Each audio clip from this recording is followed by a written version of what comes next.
오늘 마침내 복을 주려 하심이라 라는 제목으로 말씀 생각해 보겠습니다.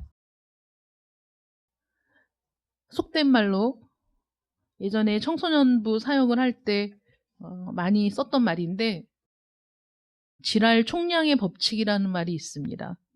이게 무슨 말이냐면, 아이들이 사춘기를 겪으면서 급변하는 아이들이 있고 사고 치는 아이들이 있고 참 여러 가지 양상들을 많이 보이고, 내 자식이 어떻게 저럴 수 있을까 그런 생각이 드는 그런 황당한 일들도 만나게 되면서 많은 부모들이 이 사태를 어떻게 해야 되나 이런 수없이 많은 고민과 갈등에 빠져 있을 때, 그때 이제 들려주는 말이 지랄 총량의 법칙이 있다.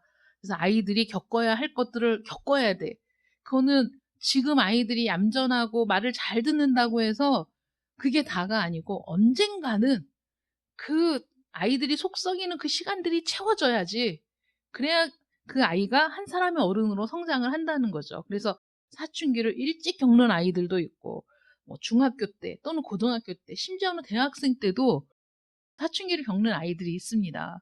그러니까 우리 아이는 너무 말 잘 듣고 잘 성장했는데, 아니 왜 대학교 가서 애가 저렇게 말을 안 듣지? 네, 그 전에 겪어야 할 것들을 겪어야 하기 때문에, 그래서 그런 단계를 지나야만 사람이 성장해 가는 거예요. 성숙해 가는 거예요. 그래서 아이들마다 성장의 속도가 다르지만 언젠가는 그 질풍노도의 시간들을 겪게 된다는 거죠, 아이들이. 그래야 성장을 하는데, 하나님께서 우리를 이끌고 가실 때 우리를 광야를 통과하게 하시는 시기가 있다는 거예요. 언제인지는 다들 모르지만은 언젠가는 광야를 겪게 되더라. 우리 인생을 돌아보면. 그래서 내 인생을 돌아보니까, 아, 내가 그때는 정말 너무 힘들었어. 너무 고통스러웠어. 아, 나는 이때까지 너무 편안했는데, 뭐 여러 사람들이 있지 않습니까? 근데 너무 편안했는데 그래도 언젠가는 또 광야를 걸을 때가 온다는 거죠. 그 광야는 사람마다 다르고 또 시간대도 다르고, 그러니까 하나님이 우리 모든 사람을 집합시켜서 한꺼번에 구원받을 사람을 한꺼번에 모아서 하나님이 끌고 가시는 게 아니지 않습니까? 우리는 하나님께 부름받은 시간도 다 다르지, 하나님께서 연단받는 시기도 다 다르지, 우리 모두 다 하나님이 개별적으로 우리를 이끌고 가시기 때문에 그런 일들이 있는데 반드시 광야는 거치게 되더라. 그러면 하나님이 왜 그 광야를 거치게 하는가를 보면, 우리를 정말 낮추셔서 그 광야, 여러분 생각해 보세요. 우리 어른들 예전에 하는 얘기가, 참 사람이 비참한 지경에 빠져 있을 때 뭐라고 표현하냐면 집도 절도 없는 신세, 이렇게 얘기하잖아요. 그러니까 어딘가에 의지할 곳이 하나도 없고 내 한 몸을 의탁할 곳이 없고, 정말 이 하늘 아래 나만 있는 것 같은 그런 상황을 겪을 때가 있지 않습니까? 이스라엘 백성들이 광야를 지날 때는 그야말로 집도 절도 없이 정말 뭐 언제까지 이 광야를 돌고 돌고 돌면서 그 방황하는 시간을 보냈습니다. 근데 하나님께서는 그들에게 그 기간이 필요했기 때문에 그 시간을 허락하셨는데, 그것을 그냥 이들을 굴리려고, 고통을 주려고 뭐 이렇게 했다는 것이 아니라, 하나님은 정확한 의도가 있었는데 그 의도가 뭐냐? 복을 주려고 그랬다, 이렇게 말씀하신다는 거예요. 오늘 본문 말씀처럼 너에게 복을 주려고 라고 분명하게 말씀하시죠. 어떤 복이 있느냐 이거죠. 우린 모두 고난을 받는 걸 싫어하잖아. 광야를 걷는 건 다 싫지 않습니까? 우리에게 만약에 고난이 있다면 순식간에 지나가면 좋겠고, 많은 날들은 평안하고 복된 날이 있기를 원하지 않습니까? 근데 그 광야를 걸어야 한다면, 하나님이 그 광야로 우리를 이끌어 가신다면, 왜 우리를 이끌고 가시느냐? 복을 주시기 위해서인데, 어떤 복이냐? 첫 번째는 자신에게 주는 유익이 크다는 거예요. 그 광야 생활을 하면서.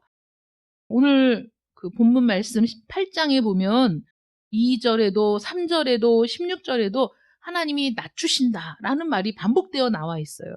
그러니까 이거는 의도적으로 이스라엘 백성들을 낮추신다는 거거든요. 이 의도적으로 낮춘다. 우리를 의도적으로 광야를 걷게 하신다. 우리에게 의도적으로 하나님이 시련을 허락하신다. 왜 그러느냐? 우리 자신에게 유익이 있기 때문이다. 우리 아이들이 걸음마를 하려면 수없이 넘어져야 합니다. 처음부터 벌떡 일어나서 다리에 힘을 주고 걷는 아이들이 없죠. 아이들이 서려고 하는 욕구가 생길 때 처음에는 붙들고 서 있는 것도 쉽지 않아요. 서 있다가도 넘어지지 않습니까? 자꾸 반복해서 하다 보니까 다리에 힘도 생겨서 이제는 붙들고 서 있을 수 있게 되니까 그 다음에는 또 걸음을 뛰기 시작하는데 한 걸음 뛰고 넘어지고 일어나서 또 한 걸음 뛰고 넘어지고 그러나 그 넘어지는 일이 불필요한 일이냐 없어도 되는 일인데 넘어지는 것이냐 그게 아니죠. 아이들이 넘어지면서 균형도 잡고 넘어지고 일어나는 그걸 반복하면서 그래서 앉고 일어서는 다리에 힘이 생기고 이러다 보니까 한 걸음을 걷고 한 걸음을 걷다 보니까 두 걸음을 걷고 그 아이들이 걷고 뛰고 성장해 나가는 거 아닙니까? 그 시간이 필요하다는 거죠. 우리의 내면을 단단하게 하기 위해서 그런 시련이 반드시 필요하다는 겁니다. 우리 자녀들이 아무 고통 없이 어떤 역경도 없이 그냥 승승장구만 하면 그 아이의 인생이 가장 좋은 길을 걷고 있는 것이냐? 결코 그렇지 않습니다.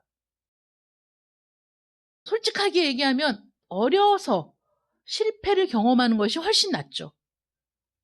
아이들이 한 걸음을 떼기 위해 수없이 넘어진 것처럼 차라리 어렸을 때 실패도 겪고 반대도 겪고 자기 뜻대로 안 된다는 것을 배워야죠. 그렇지 않습니까? 자녀 교육에 대해서 얘기할 때 가장 문제가 되는 게 아이들의 고집을 꺾고 아이들이 자기 뜻대로 안 된다는 걸 배우고 자기 생각대로만 이 세상이 되는 게 아니라는 사실을 일찍 깨달을수록 철이 드는 거죠. 그런 것들을 경험하지 못한 아이들은 나중에 커서 실패를 겪게 되면 너무 그 실패가 커서 일어나기가 어려운 겁니다.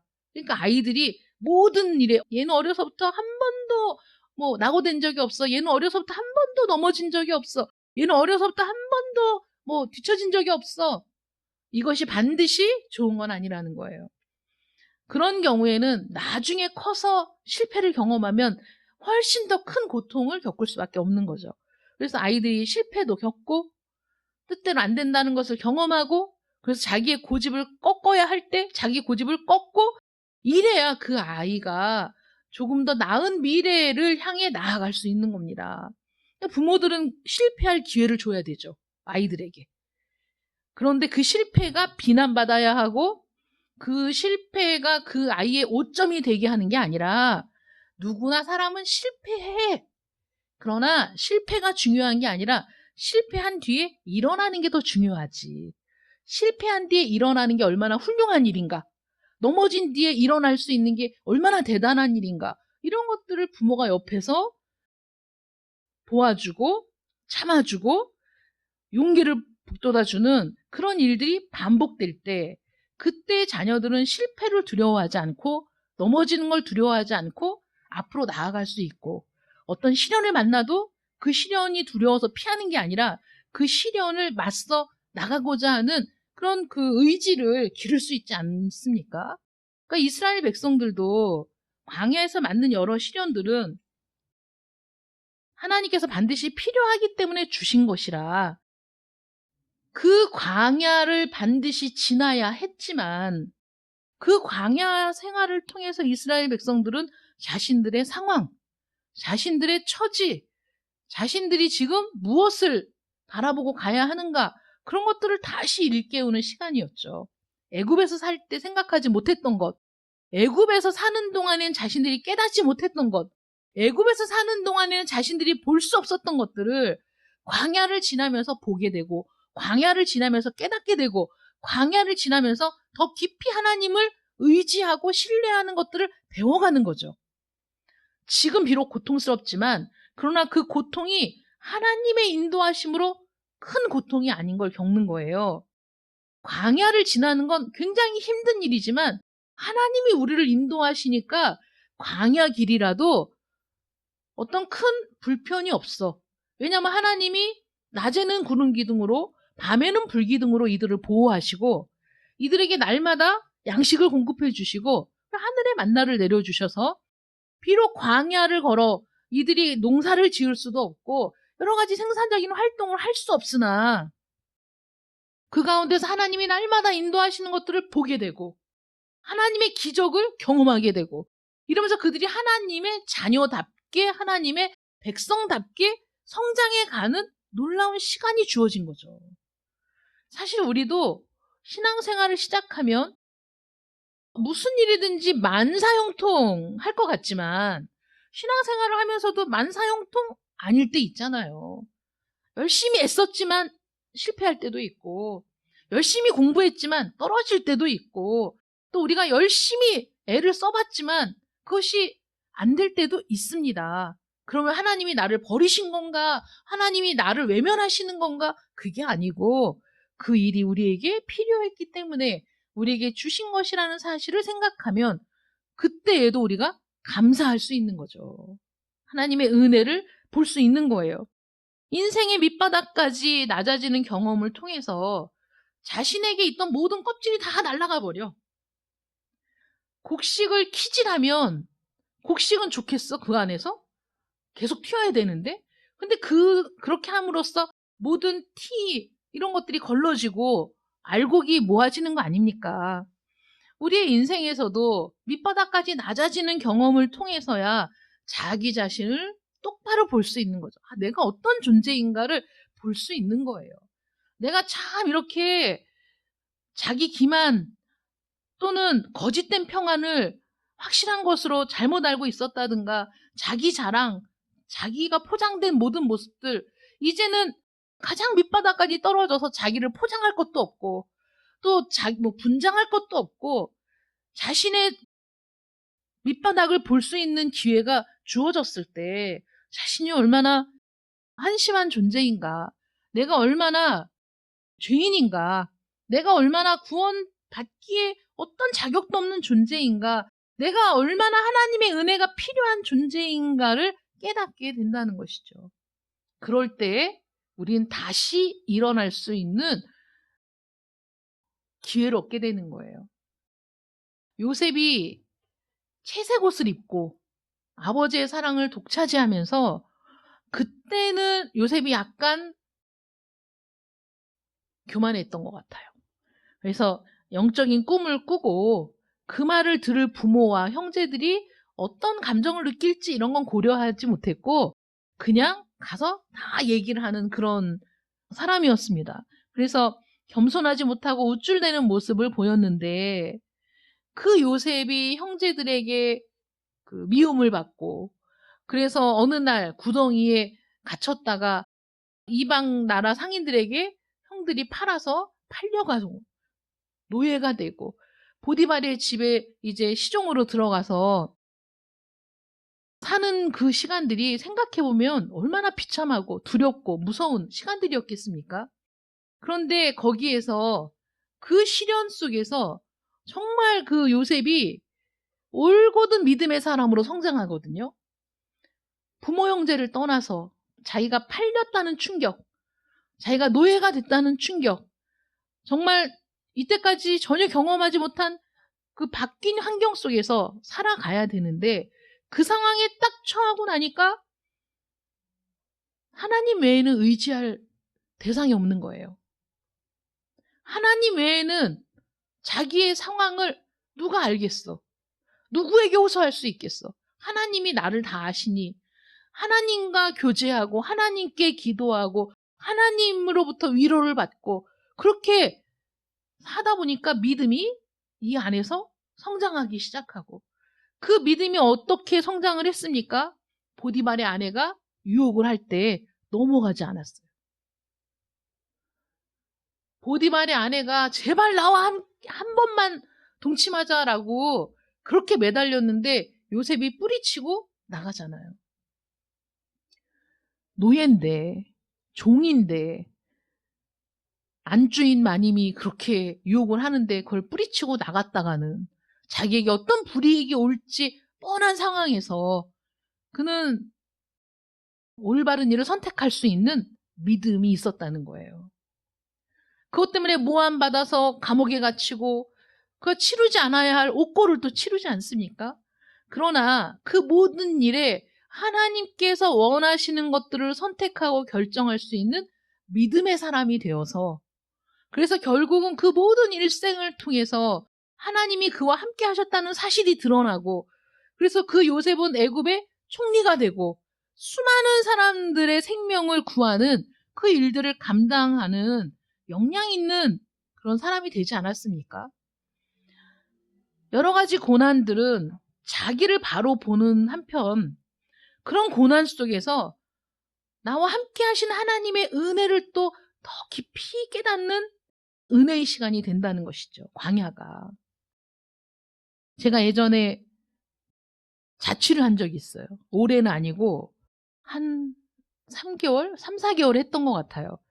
직장이 그 군포를 다녔는데 새벽에 5시에 출근을 해야 되는데 새벽에 막 별 이상한 사람이 많은 거야. 막 그 바바리맨 알잖아요? 막 그런 사람들이 정류장에 막 서 있고 이러니까 나이도 어린데 20대 초반인데 너무 무서운 거야. 새벽에 아무도 없을 때 무섭잖아요. 그래서 그렇게 출퇴근을 하다가 그 회사 앞에 아파트에 방 하나를 이제 계약을 했어요. 그러니까 거기에 이제 할머니도 계시고 며느리도 있고 남편은 외국에 일하러 갔어. 여자들만 있는 거야. 거기 방을 하나 얻었는데 부모 밑에 있다고 해서 아침에 제대로 챙겨 먹고 나갔겠어요? 그런데 부모 집에 있을 때하고 너무 다른 거야. 마음이 헛헛해. 뭐 음식을 해 먹을 순 없지만 회사에서 먹고 아니면은 식당에서 먹든지 편의점에서 마트에서 뭘 사서 먹든지 배를 고른 건 아닌데, 배를 고른 게 아닌데도 헛헛하고 들어가서 밤중에 잠을 자려고 하면 잠이 안 오고, 그리고 내가 있는 방 밖에 그 며느리가 자는 방도 있고 그 할머니가 자는 방도 있고 사람이 있는데도 그렇게 온기가 안 느껴지고 이 세상 천지에 나만 있는 것 같은 생각이 드는 거예요. 그래서 거기 있는 동안에 기억이 그 기억밖에 없어. 나 혼자 있다. 잠이 안 온다. 그래서 들어가면 아무 할 일이 없는 것 같은 거야. 3개월 정도 있다가 아유 힘들어도 그냥 출퇴근해야지 여기서는 못 살겠다 해갖고 다시 정리하고 출퇴근을 했었는데, 그런 걸 보면서 그렇게 있다 보니까 나 혼자 있다. 사람이 있지만 이 세상에 나 혼자 있는 것 같은 그런 쓸쓸함. 밥을 먹어도 배가 부르지 않은 것 같은 헛헛함. 부모의 그늘을 벗어나서 혼자 있게 됐을 때 겪는 그런 감정들을 겪으면서 그때 참 외롭다는 생각을 많이 했던 것 같아요. 회사에 가면 동료들이 있어도 헤어지면 또 집으로 와야 되잖아. 즐겁지가 않은 거야. 동료들하고 같이 안양 시내에 나가서 뭐 놀다 들어와도 놀다 들어오는 그 아파트가 또 저녁이 되면 또 깜깜해요. 불도 없어. 그 길이 행복하지가 않더라고. 그런 시간들을 겪으면서 혼자 있다는 거, 외롭다는 거, 그러면서 많은 생각들을 하게 됐거든요. 그 당시에. 그때 만약에 제가 하나님이 없었다면 그 시간들을 견디기가 더 어려웠을 거예요. 근데 그때는 하나님을 믿고 예배를 드리지 못하는 걸 너무 내가 가슴 아파할 때라서, 주일에 예배를 드리지 못하는 게 너무 마음이 아파가지고 출근을 해야 되니까 나 혼자 나는 주일날 예배를 드려야 되기 때문에 출근을 못하겠습니다. 이렇게 말을 할 수 있는 상황이 아니어서 출근을 해서 화장실에 가서 울고 막 그랬거든요. 출근을 해서 화장실에 가서 막 우는 거야. 오늘 예배를 못 드린다. 그리고 울고 막 이런 때였기 때문에 그 밤에 그 하나님에 대해서 생각하고 기도하고 또 그 말씀을 읽고 그런 그 생활을 한 3, 4개월 했었거든요. 사람이 그렇게 그 홀로 떨어져 있는 그 경험을 통해서 이 세상에서 사실은 내가 혼자구나. 내가 독립된 한 사람의 개체로서의 그 감각을 그 당시에 깨닫게 됐었거든요. 그러니까 혼자 떨어져 있다, 혼자 있다, 부모와 떨어져서 그렇게 그 낯선 땅에 노예로 팔려가서 있었던 그런 기억들이 요셉에게는 너무 외롭고 고단한 시간이었지만, 그렇기 때문에 하나님만 바라볼 수밖에 없는, 그렇기 때문에 하나님과 교류하고 하나님과 교제하고 기도하며 그 위로를 받을 수밖에 없는 그 시간들을 보내서, 그 시간들이 내면을 단단하게 하고 신앙을 성숙시키고, 그래서 나중에는 어떤 유혹이 와도 그 유혹을 이겨낼 수 있는 그런 믿음의 사람이 되었다라는 것이죠. 이스라엘 백성들을 계속 하나님이 낮추신 것이 하나님의 은혜를 잊어버릴까봐, 하나님이 어떻게 이들을 구원했는지를 잊어버릴까봐, 이들이 그냥 승승장구 잘 먹고 잘 살고 재산을 막 얻고 이렇게 살면 그들이 여기까지 인도하신 하나님을 외면할까봐 하나님이 이들을 낮추시고 또 낮추시고 또 낮추시고 이렇게 하신다는 거 아닙니까? 그러니까 우리에게 있어서 가장 큰 복은 잘 먹고 잘 살고 승승장구하고 재산을 모으고 이렇게 살아가는 인생이 아니라, 하나님과 함께하는 인생, 하나님의 은혜를 기억하는 인생, 하나님이 지금 나와 함께 하신다는 걸 확신하고 나아가는 그런 인생이 가장 복된 인생이라는 것이죠. 광야지만 하나님이 함께 하시는 것, 힘든 때지만 하나님이 나와 함께 하시고 나를 돌보고 계신다는 사실을 깨닫는 그 시간이야말로 가장 귀하다는 거예요. 아무리 잘 먹고 잘 살고 아무리 많은 것들을 누리고 있다고 하더라도 거기에 하나님이 없다면, 하나님을 잊어버렸다면, 하나님의 은혜를 내가 기억도 못한다면 거기가 행복한 자리겠느냐, 거기가 복된 자리겠느냐? 그렇지 않다는 것이죠.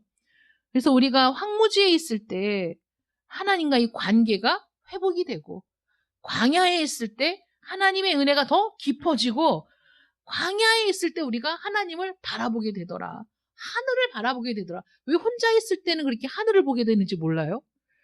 아파트 창문을 열고 하늘을 보는 거야, 하염없이. 하늘의 그 별을 보고 달을 보고 하늘을 봐.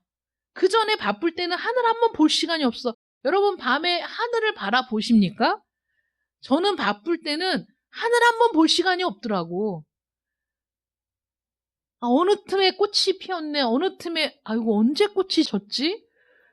한번 밤하늘을 보고 별들을 찾아본 시간이 언제인지 모르겠어요. 여행을 가서 다 내려놓고 있을 때 그때 하늘을 보게 되더라고. 우리가 나 혼자 있을 때 하늘을 보는 거야. 나 혼자 있을 때 그때 광활한 그 하늘을 바라보면서 내가 진짜 혼자 있구나 라는 것을 깨닫게 되는 것이죠. 그때 내가 하나님을 생각하는 거야. 그러니까 하나님이 나를 그런 데 두시는 거지. 독수리가 새끼를 낳으면, 부화하면, 새끼가 어느 정도 자라면 얘를 물어다가 떨어뜨리고, 얘가 죽을 것 같은 거, 이러면은 어미가 다시 또 밑에 내려가서 받쳐서 올라오고, 또 반복해서. 얘가 그래서 날개에 힘이 생겨서 자기 날개로 날아오를 때까지 그렇게 하지 않습니까? 그러니까 하나님께서 우리를 그렇게 인도하시고 도와주시고 때로는 낮추시고, 거기서도 하나님이 인도하셔서 우리가 거기에서 날개를 치며 하나님을 바라보며 하나님의 도우심을 경험하고, 하나님이 그 상황에서도 나와 함께 하신다는 것을 경험하니까 내가 하나님을 온전히 의지하고 신뢰하는 사람이 되는 거지. 하나님과의 관계에서도 이런 놀라운 유익이 있다는 거죠. 우리가 겪는 모든 고난은 나의 이웃을 이해하는 통로가 되는 거예요.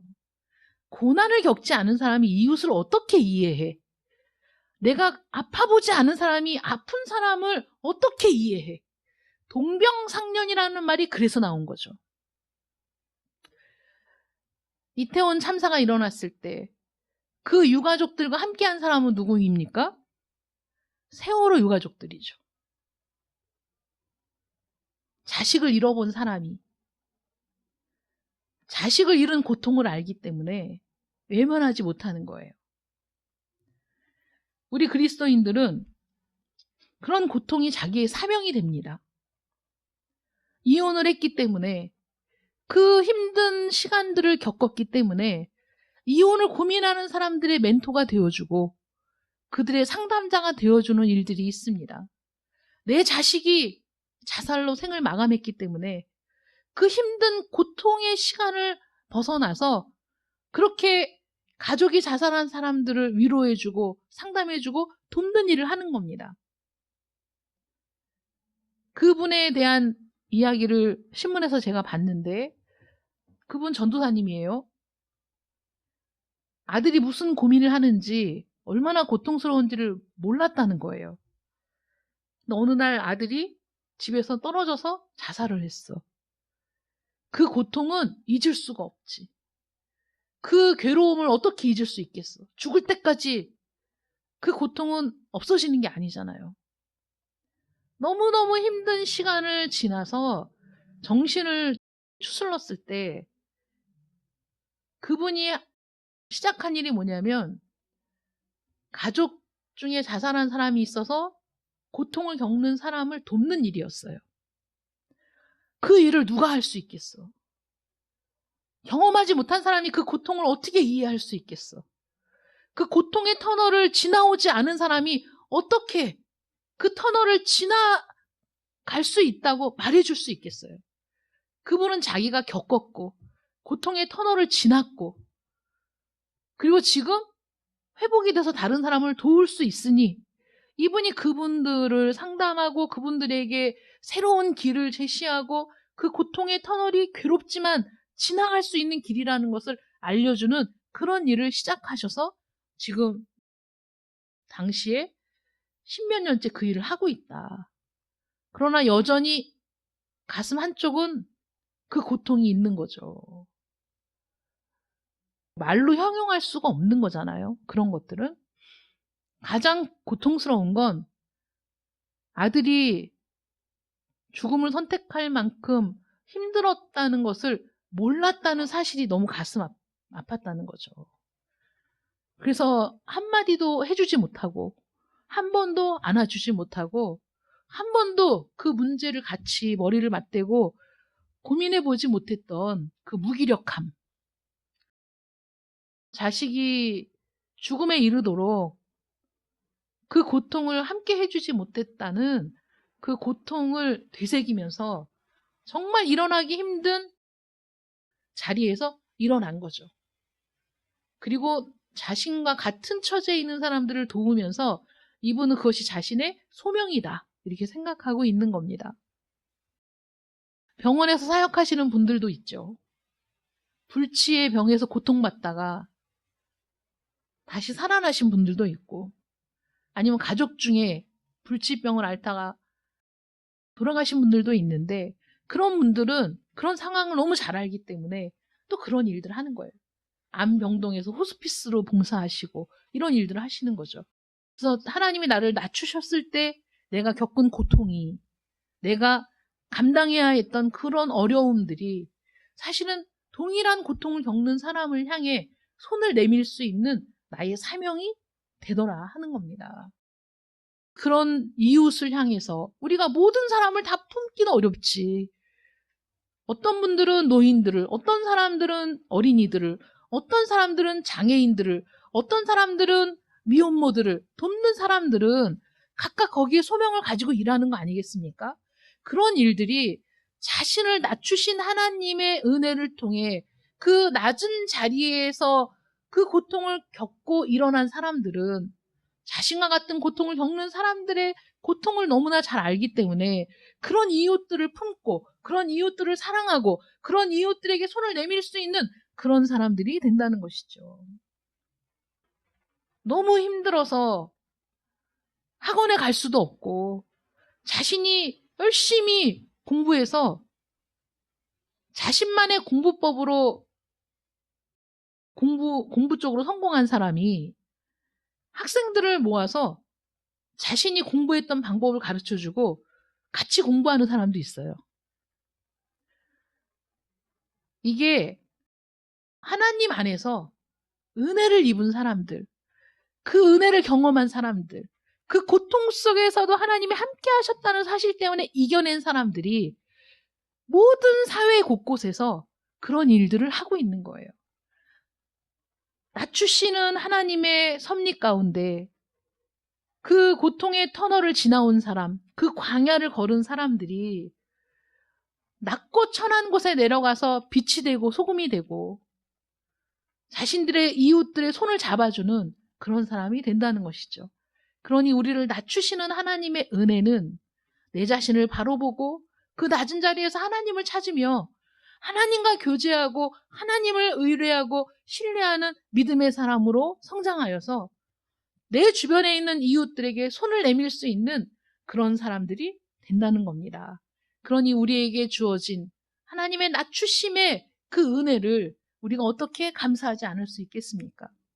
이스라엘 백성들을 낮추시고 낮추신 이유는 마침내 복을 주려 하심이라 라고 말씀하십니다.